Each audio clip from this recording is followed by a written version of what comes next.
Dicen que hay objetos tan poderosos y misteriosos que cambiaron el curso de la historia y que tras desaparecer dejaron tras de sí un rastro de fe, ambición y secretos que aún nadie ha podido descifrar. Hoy conocerás los 5 objetos sagrados más enigmáticos del mundo, reliquias que podrían reescribir lo que creemos saber sobre la humanidad. Comencemos con el Arca de la Alianza. Según la Biblia, fue construida por orden de Dios para guardar las tablas de la ley, los 10 mandamientos que Moisés recibió en el monte Sinaí. Era un cofre de madera de acacia recubierto de oro puro, custodiado en el templo de Jerusalén, y tan sagrado que solo los sacerdotes podían acercarse a él. Las Escrituras dicen que su poder era capaz de destruir ejércitos y abrir ríos. Pero en el año 587 a.C., cuando Nabucodonosor destruyó Jerusalén, el arca desapareció.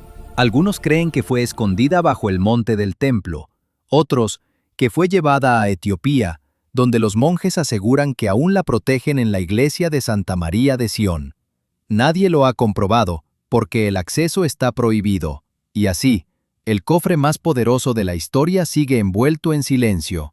El siguiente objeto es quizás el más buscado de todos, el Santo Grial, el cáliz que, según la tradición cristiana, usó Jesús en la última cena, y que José de Arimatea habría usado para recoger su sangre en la cruz. Durante siglos, su leyenda inspiró cruzadas, guerras y mitos caballerescos. Los templarios lo buscaron creyendo que otorgaba poder eterno y sabiduría divina. Algunos aseguran que el verdadero Grial está en la Catedral de Valencia. Otros lo sitúan en templos ocultos, monasterios perdidos o incluso en cuevas bajo los Pirineos. Pero lo más interesante no es dónde está, sino qué representa. La búsqueda del Grial es, en realidad, la búsqueda de lo divino dentro del ser humano. Pasemos ahora a la lanza del destino, también conocida como la lanza de Longino. Según el Evangelio de Juan, un soldado romano atravesó con ella el costado de Cristo mientras agonizaba en la cruz. Esa lanza, bañada en su sangre, se convirtió en símbolo de poder absoluto. A lo largo de la historia, varios líderes afirmaron poseerla. Carlomagno, Federico Barbarroja, incluso Hitler, quien estaba obsesionado con ella. Se decía que quien tuviera la lanza del destino sería invencible, pero que al perderla, perdería también su vida. Y curiosamente, pocos días después de que los aliados confiscaran la lanza en Viena en 1945, Hitler se quitó la vida. ¿Casualidad o maldición? El cuarto objeto es menos conocido, pero igual de fascinante. La mesa del rey Salomón. Se dice que era una mesa sagrada, hecha de oro puro, donde el rey escribía con símbolos mágicos los secretos del universo. Según las leyendas judías, la mesa estaba dentro del templo de Jerusalén y contenía el conocimiento divino. Tras la destrucción del templo, fue llevada a Roma y después a los visigodos, que la guardaron en la península ibérica. Cuando los musulmanes conquistaron Hispania en el año 711, la mesa desapareció sin dejar rastro. Muchos creen que está oculta bajo la ciudad de Toledo, en las cuevas donde antiguamente se decía que Salomón invocaba a los espíritus.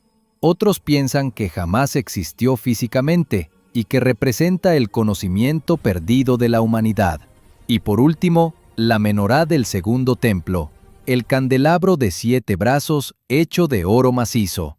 Era uno de los objetos más sagrados del judaísmo, símbolo de la luz eterna de Dios.